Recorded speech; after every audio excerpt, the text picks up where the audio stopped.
A'udzubillahi minasyaitonirrajim. Bismillahirrahmanirrahim. Assalamualaikum warahmatullahi wabarakatuh dan salam sejahtera. Alhamdulillahirabbil alamin wassalatu wassalamu ala Rasulillah wa ala alihi wasahbihi ajma'in. Syukur kehadrat Allah Subhanahu wa taala. Kita pada hari ini akan bersama lagi dalam pentas fikrah untuk edisi 2025. Syukur kehadrat Allah di atas segala limpah inayah yang dikurniakan Allah Subhanahu wa taala. Saya Ustaz Muhammad Radhi seperti biasa akan bersama dengan tuan-tuan dan puan-puan para penonton sekalian di pentas fikrah ini untuk kita terus membicarakan topik-topik perkara-perkara yang pastinya sangat dekat dengan kita dalam kehidupan seharian kita. Dan pada hari ini kita berada pada tanggal 11 Jun 2025 bersamaan 14 Zulhijjah 1446 Hijri, yang mana kita masih lagi baru saja selesai melaksanakan ibadah korban dan sebagainya. Mudah-mudahan segala-galanya yang kita laksanakan diterima Allah Subhanahu wa taala sebagai amal soleh. Jadi apa khabar tuan-tuan dan puan pada petang ini? Telah bersedia untuk kita membincangkan suatu topik yang pada saya sangat-sangat penting tentang perkara ini, sebab ada kalanya kita seolah-olah memandang sepi tentang perkara ini dengan alasan semua ini dunia saja, kan? Jadi pada petang ini kita akan membicarakan satu tajuk, iaitu mujahadah ekonomi. Jadi untuk bersama dengan kita pada petang ini pastinya kita akan membawakan tokoh dan panel yang pastinya cukup berkredibiliti dan berkelayakan untuk membicarakan tajuk kita pada petang ini, mujahadah ekonomi. Terus saja saya tampilkan kepada para penonton sekalian yang bersama kita pada petang ini. Pertamanya iaitu Tuan Haji Zabidin Nasan, Ketua Pengarah Yayasan Pembangunan Ekonomi Islam Malaysia YAPIM. Assalamualaikum Tuan Haji. Waalaikumsalam Ustaz. Sihat Tuan Haji ya? Alhamdulillah. Okey ya? Alhamdulillah. Di pentas fikrah pada petang ini? InsyaAllah. Baik, mudah-mudahan insya-Allah kita dapat manfaat yang besar bersama Tuan Haji pada petang ini. Dan di hujung sana juga kita bersama dengan Encik Fariz Ubaidullah Mahmud, Pengarah Bahagian Baitul Mal Jauhar. Assalamualaikum Encik Fariz. Waalaikumsalam warahmatullahi wabarakatuh. Ya? Alhamdulillah. Korban ke baru ini? Alhamdulillah. Alhamdulillah. Ya, mudah-mudahan insya-Allah kita akan mendapat manfaat yang besar juga daripada Encik Fariz Ubaidullah pada petang ini. Jadi tuan-tuan dan puan-puan, para penonton yang saya kasih sekalian, saya terus saja untuk membuka pentas perbincangan diskusi kita pada petang ini. Saya nak terus saja bertanyakan kepada Tuan Haji Zabidi, iaitu sebagai mukadimahnya, bila sebut tentang mujahadah ekonomi, apakah yang boleh kita cuba faham dalam kerangka untuk kita melihat kemajuan ekonomi ummah, yang khususnya umat Islam itu sendiri? Silakan Tuan Haji. Bismillahirrahmanirrahim. Assalamualaikum warahmatullahi wabarakatuh. Waalaikumsalam warahmatullahi. Terima kasih kepada Ustaz Muhammad Radhi, moderator slot fikrah kita pada petang ni, dan penonton slot fikrah RTM pada petang ni, dan rakan panel saya Encik Fariz daripada Jauhar, dan juga pihak YAPIM. Saya nak mengucapkan berbanyak terima kasih kepada RTM dan Slot Fikrah kerana memberi peluang kepada kami untuk tampil bersama-sama pada petang ini. Okey. Jadi saya ringkaskanlah pasal tajuk yang telah dikemukakan kepada saya tadi tentang mujahadah ekonomi. Saya melihat mujahadah ini satu perkataan yang sangat suci, tulus, dan banyak diguna pakai oleh ulama-ulama besar kita, termasuk ulama-ulama tasawuf kita, dalam soal menyucikan diri mereka. Tapi dalam konteks pada petang ini kita berbincang soal mujahadah ekonomi. Jadi saya lebih fokus kepada isu berkaitan dengan mujahadah yang dalam konteks aktiviti ekonomi. Jadi sebagai umat Islam, saya rasa menjadi kewajipan kepada kita untuk memilih aktiviti-aktiviti yang ada kaitan dengan prinsip syariah. Mungkin di sana ada tawaran yang lumayan dan sebagainya dalam aktiviti ekonomi, tapi saya sebagai umat Islam menjadi kewajipan kepada kita perlu bermujahadah sungguh-sungguh dan ada tekad sungguh-sungguh untuk kita memilih aktiviti ekonomi yang berpaksikan kepada prinsip syariah. Itu yang pertama yang saya maksud yang dimaksudkan mujahadah. Okay. Yang kedua, mujahadah yang kedua, kita mesti cuba menahan diri kita dari terlibat dalam aktiviti. Bila Allah mentafsirkan makna taqwa al-muttaqin ni, Allah kaitkan dengan orang yang beriman, orang yang menunaikan solat, wa mimma razaqnahum yunfiqun. Dan ayat yang seterusnya Allah menekankan betapa pentingnya infak. Jadi pada saya, kita mesti budayakan dalam kehidupan peribadi kita ini, infak itu seolah macam solat, menjadi kewajipan peribadi kepada kita. Sebagai perancangan untuk kita menaik tarafkan ekonomi ummah itu sendiri. Ekonomi ummah. Baik. Jadi sebahagian rezeki yang kita terima adalah ada hak orang lain di situ. Okey, baik. Jadi pada saya itu yang kedua.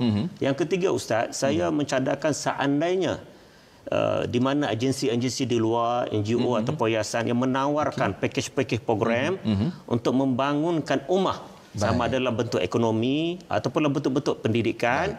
Dan kita mencadangkan agar masyarakat di sana menyokong dengan memberi infak kepada program-program yang berkaitan dengan pembangunan ummah. Okey, menarik.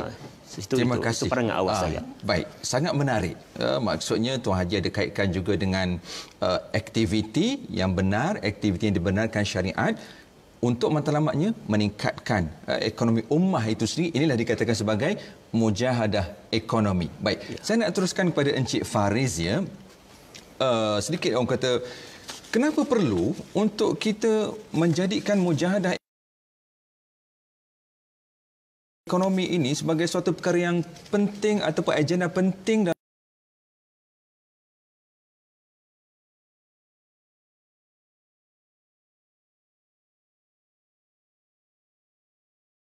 yang seperti mana yang sedang diusahakan oleh kerajaan. Jadi dan Tuan Zabidi, kalau kita tengok ya 10 tahun ke belakang, saya rujuk balik khutbah Jumaat yang JAKIM keluarkan. Ada 3K. Kemajuan, keamanan dan kesejahteraan negara. Itu nak dicapai dalam jihad ekonomi lah, ataupun kita namakan mujahadah ekonomi ni. Sebab dalam keadaan ekonomi yang tanpa iman, tanpa jihad ni, ada banyak persaingan yang tidak sihat. Syarikat A hendak menelan syarikat B, syarikat B hendak menelan syarikat C. Kemudian bila ada kegawatan ekonomi, pekerja dipecat. Sedangkan kita tengok budaya pandang ke timur kita dah 40 tahun lebih dah. Ada satu syarikat tu memang bila ada kegawatan ekonomi, dia tak memecat pekerja dia, tapi dia melatih dalam bidang lain yang kita boleh contohi. Dan bila kita cakap mujahadah ekonomi ni, antaranya kalau kita tak pergi dari segi makro, kita tengoklah sudut mikro, yang mana kebajikan pekerja tu diutamakan. Tempat kerja ergonomik, latihan yang bersesuaian diberikan, sehingga antara indikatornya pekerja tak mau berhenti pula. Dia nak bekerja dalam tempoh jangka masa panjang. Sedangkan dalam sektor swasta, kalau kita bekerja di satu tempat tu terlalu lama, dia tak elok kepada resume. Tapi kalaulah kita betul-betul dalam bekerja secara kita utama ataupun kita fokuskan kepada jihad ekonomi ni, insya-Allah pekerja pun tak nak lari, syarikat pun untung, dan akhirnya kekayaan ekonomi itu dikongsi secara bersama. Dan kalaulah pekerja itu diambil dari kalangan asnaf, pengurangan bilangan asnaf. Baik. Maksudnya juga kita akan dalam masa yang sama juga kita dapat membasmi kemiskinan yang sedang diusahakan oleh kerajaan kita pada hari ini. Betul. Okey, baik. Sangat menarik. Dan saya ada lagi soalan ya untuk Encik Faris nanti, sebab kita redakan seketika perbincangan kita pada petang ini untuk kita memberi ruang untuk kita bertenang seketika, untuk kita insafi seketika, dan insya-Allah kita akan sambung perbincangan selepas ini. Saya nak tanya Encik Faris khususnya hubung kait dengan zakat. Kita rehat dulu seketika.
Alhamdulillah para penonton yang saya kasihi sekalian, terima kasih kerana masih lagi bersama di Pentas Fikrah pada petang ini.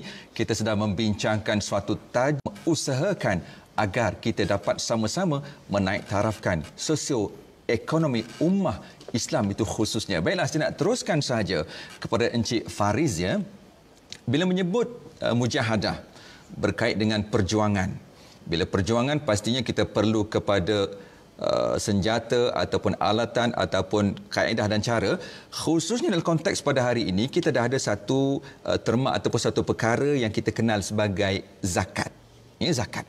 Jadi satunya, bagaimanakah zakat ni tadi, instrumen zakat ni tadi yang kita boleh maksimumkan manfaatnya satu. Dan saya nak kaitkan juga bila sebut tentang zakat, mengikut data yang saya dapat, kutipan zakat untuk tahun 2024-nya seluruh negara direkodkan dalam sekitar RM6 bilion, kurang lebih lah ya.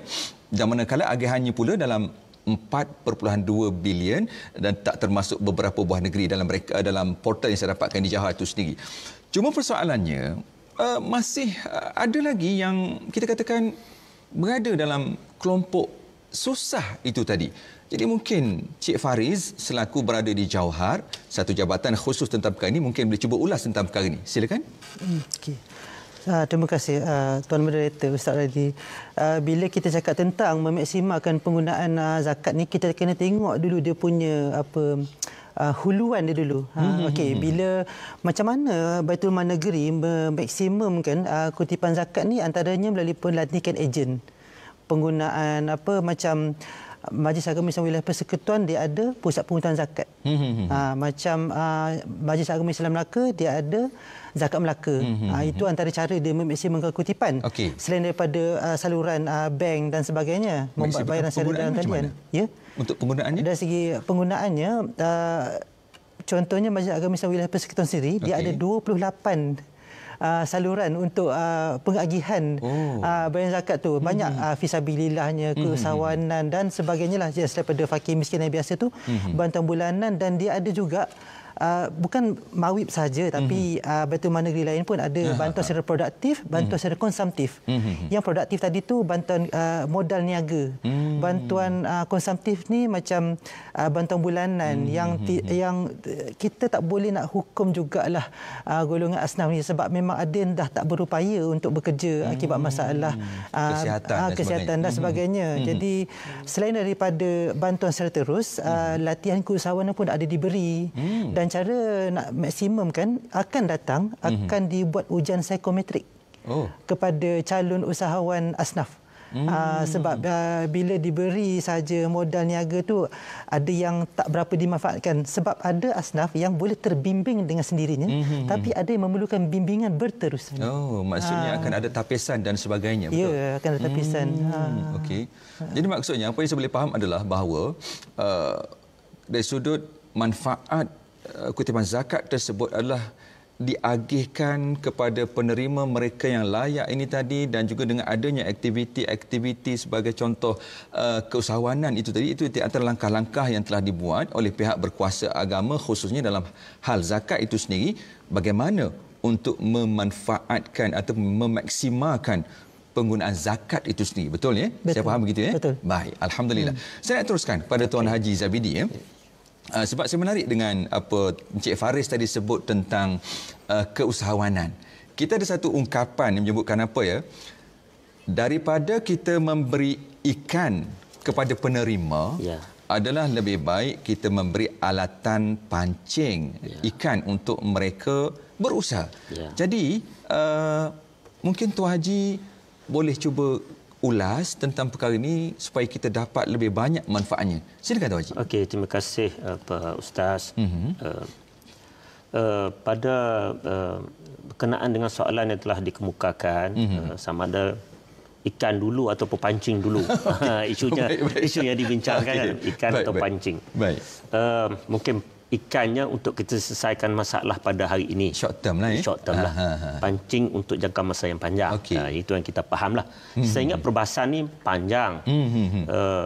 Adakah ada keperluan untuk kita bagi ikan ataupun kita terus bagi pancing. Tapi saya masih kekal mengatakan kalau perkara-perkara berkaitan dengan musibah, perlu bantuan segera, kita ikan patut didahulukan. Tapi kalau dalam konteks untuk sustainable, saya cenderung ke arah kita bagi pancing.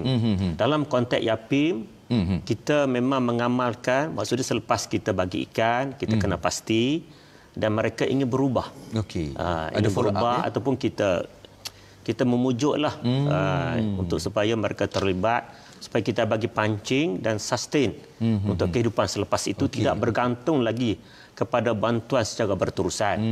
Jadi dalam konteks YAPIM, pertama kita menawarkan pembangunan ekonomi ummah di mana kita melatih usahawan. Kita bagi dana, kita bagi peralatan, di samping kita membagi bimbingan juga kepada mereka.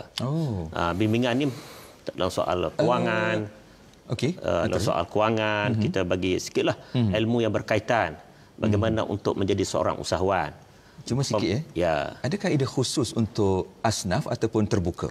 Idea kursus benda ni kita khusus kepada golongan rentan yang mungkin yang tidak berkemampuan untuk develop ataupun untuk membangunkan ekonomi sendiri.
Alhamdulillah para penonton yang dikasihi sekalian, syukur kita kembali semula untuk meneruskan perbincangan kita pada petang ini dalam perkara berkaitan mujahadah ekonomi yang pastinya sangat-sangat besar nilainya dan juga penting untuk kita sama-sama fikirkan tentang perkara ini. Jadi saya nak terus sahaja kepada Encik Faris Ubaidullah, iaitu khususnya dalam perkara berkaitan zakat itu tadi. Saya tertarik juga ya, tadi Cik Ubaidullah pada Faris juga disebut tentang pancing dan sebagainya. Cuma saya nak tanya sikitlah. Bila kita menyebut tentang nak kembangkan ataupun nak optimumkan zakat itu sendiri, sebab zakat dananya juga besar, cecah bilion. Cuma adakah perlu untuk institusi zakat lebih agresif sehingga melibatkan diri dalam hal-hal berkaitan pelaburan sebagai contoh? Kan, adakah perlu sampai ke situ? Kemudian juga saya nak kaitkan juga ya, dana zakat besar. Kita faham di situ bahawa kerana zakat adalah satu perkara yang wajib, kan? Tetapi kita tak boleh lupakan bahawa kita ada juga instrumen wakaf. Jadi mungkin juga Cik Faris boleh kongsikan juga ataupun terangkan juga sedikit semak tentang perkara ini. Boleh, silakan. InsyaAllah. Okey. Terima kasih Ustaz Radi. Pelaburan zakat ni bukan perkara baru. Oh, daripada zaman Khulafa' Rashidin lagi. Okey. Mungkin mereka telah berijtihad ketika itu. Mereka membiakkan haiwan ternakan dengan duit zakat. Berdasarkan bacaan saya lah. Okey. Jadi dia bukan perkara baharu. Dia boleh lakukan. Tapi sebenarnya dia khilaf. Ada yang mengatakan boleh, ada yang mengatakan tak boleh. Yang boleh dengan syarat-syarat yang ketat lah. Tak boleh ada unsur gharar. Mesti apa dibuat sendiri oleh kepakaran daripada Baitul Mal. Tak boleh diserahkan kepada pihak ketiga. Dan dia mestilah mudah untuk dicairkan. Tapi sebelum tu lagi, hak asnaf tu telah terbela, telah terjaga, telah diagihkan. Baik. Ialah sebab zakat adalah satu sumber ataupun tabungan yang telah dikhususkan penerimanya untuk diagihkan kepada siapa. Maka pastinya perkara ini jika ada melibatkan pelaburan, pastinya telah kata pihak-pihak ataupun kumpulan sasar ini telah diutamakan. Bagaimana pula dengan wakaf itu tadi? Okey. Zakat dengan wakaf ni sebenarnya tak boleh dibandingkan sebelah menyebelah. Okey. Sebab zakat tu sedekah wajib, wakaf tu sedekah tak wajib. Okey. Jadi zakat tu sentiasa akan mendahului wakaf dari segi kutipan. Tapi sepatutnya kita boleh kembangkan juga dari sudut kata konteks wakaf itu sendiri, sebab pada saya wakaf itu akan lebih fleksibel. Betul. Dari sudut orang kata kepenggunaannya. Bagaimana agaknya pihak Jawhar melihat tentang perkara ini? Kalau zakat tu dia punya penerima 8 asnaf. Okey. Kalau wakaf tu lebih daripada semua orang boleh menikmati manfaat wakaf tu. Contohnya manfaat wakaf kesihatan. Okey. Ada Baitul Mal Negeri telah memberikan dialisis, bantuan dialisis. Jadi dia boleh dinikmati oleh ramai golongan sasaran. Okey. Kita ada hotel wakaf. Oh, okey. Dekat Melaka, dekat Negeri Sembilan, dekat Terengganu. Jadi manfaat wakaf tu bila Baitul Mal Negeri akan hotel tu kepada pengusaha.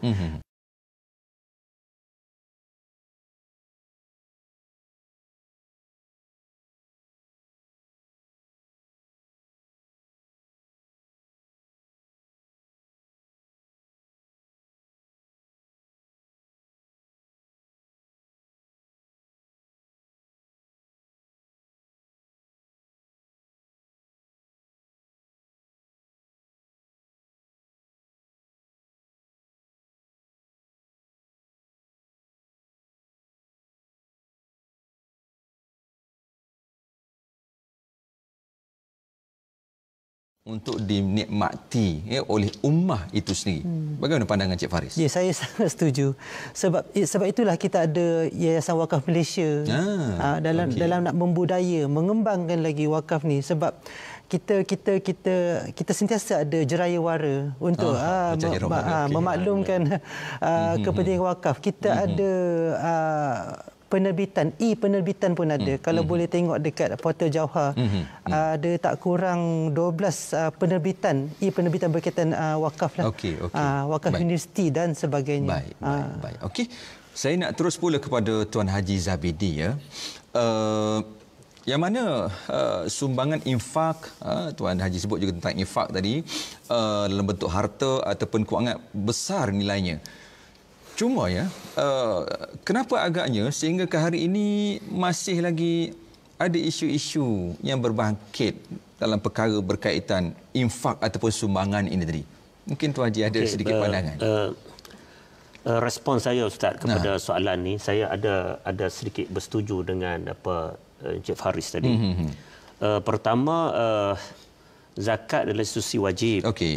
Yang kedua, wakaf institusi yang ada kait, maksudnya yang di bawah sikit daripada institusi apa zakat. Tapi infak saya rasa potensinya patutnya lebih besar. Pada saya lah berbanding yang ketiga, sebab wakaf ni saya dipahamkan berdasarkan niat pewakaf. Ya, dia akan terhenti di situ. Tapi kalau infak ni saya rasa, tapi saya melihat isu apa YAPIM mendapat mandat ke agensi kerajaan lah untuk apa buat kutipan awam bagi infak. Maksud dia sepatutnya infak ni jadi suatu gergasi besar dalam ekonomi Islam pada saya. Kerana penggunaannya sangat luas. Betul. Ya, boleh berguna untuk berbagai perkara, skim-skim yang boleh diwujudkan bagi tujuan membantu dan membangunkan masyarakat. Cuma saya melihat pertama, saya ingat kesedaran. Kesedaran tentang pendidikan tentang infak ni saya ingat tidak ada bertahap-tahap yang sepatutnya. Tapi kalau zakat ni disebut di masjid-masjid, di surau-surau, kan dibahaskan. Bila baca soal rukun yang 5, salah satunya adalah zakat. Dan tak komplit Islam kita tu kalau kita tak tunaikan zakat. Betul. So macam mana kita nak hadapi kan? Nak hadapi. Cuma sikit Tuan Haji, saya nak celah ya. Cerita pasal infak ya. Hari ini kelihatannya masyarakat lebih suka infak kepada individu ataupun badan yang mereka rasa lebih orang kata lebih bermanfaat setiap sen yang mereka infakkan tersebut. Berbanding dengan macam contoh YAPIM kan. Jadi bagaimana Tuan Haji? Saya melihat begini Ustaz. Kita perlu bangunkan ketulusan dalam kita mengagihkan dana infak awam ini supaya dapat masyarakat dapat menilai ketulusan dalam kita membuat keputusan dan kita mengagihkan dana ini. Itu akan meningkatkan keyakinan mereka kepada infak yang telah mereka berikan. Yang kedua, mungkin program yang kita design mesti programnya impact yang besar.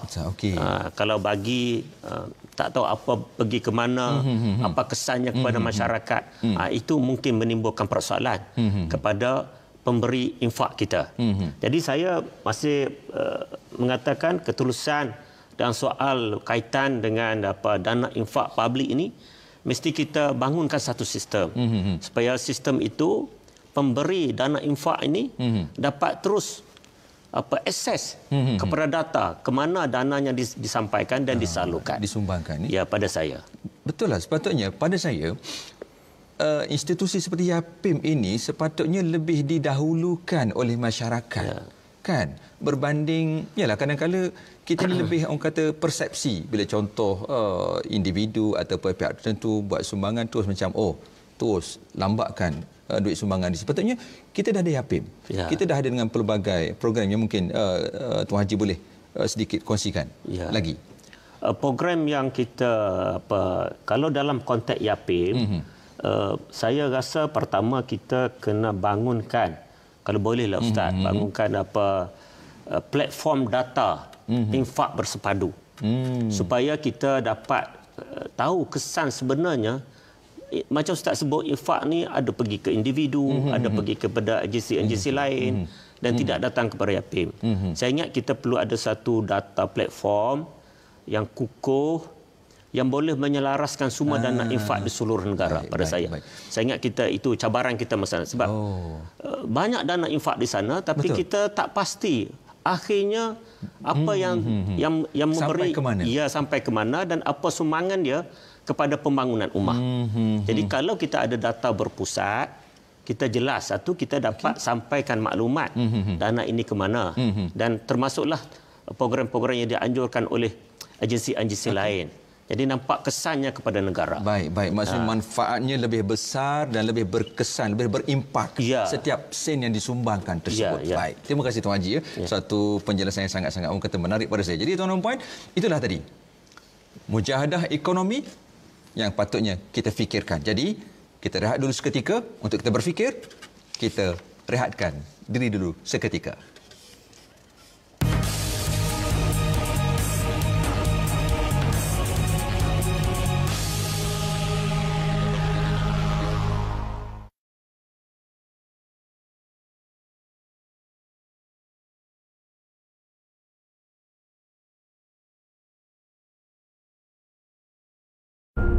Saya berharap dapat melibatkan diri secara profesional dalam industri oil and gas sebagai seorang drafter yang berkemahiran tinggi dan berpegang kepada nilai-nilai Islam.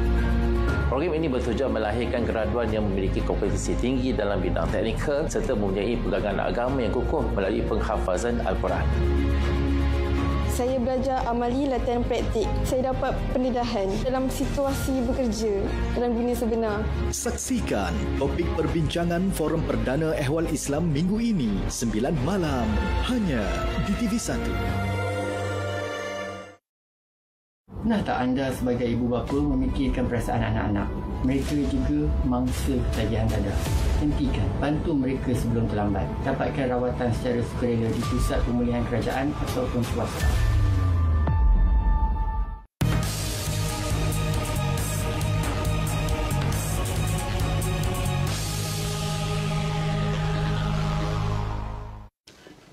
Alhamdulillah para penonton yang saya kasihi sekalian, kita masih bersama lagi di pentas fikrah membicarakan suatu topik yang sangat besar dan juga penting, iaitu berkaitan mujahadah ekonomi. Bertepatan kan hadis menyebutkan Islam ya'lu wala yu'la alaih. Jadi inilah sepatutnya yang kita fokuskan dan berikan perhatian. Baik, jadi saya nak terus saja kepada Tuan Haji Zabidi yang mungkin juga boleh kongsikan ataupun sedikit pandangan, iaitu apakah peranan yang boleh dimainkan oleh sama ada pihak kerajaan itu sendiri atau pihak swasta ataupun NGO ataupun mana-mana pihak sahaja, khususnya untuk memberikan kesedaran kepada masyarakat tentang kita adanya instrumen yang hebat-hebat seperti kita ada zakat, kita ada wakaf, kita ada infak umum. Jadi kita nak supaya perkara ini lebih lagi difahami secara meluas supaya ia dapat membantu untuk jihad ekonomi ummah itu sendiri. Mungkin Tuan Haji boleh kongsikan. Okey, terima kasih Ustaz.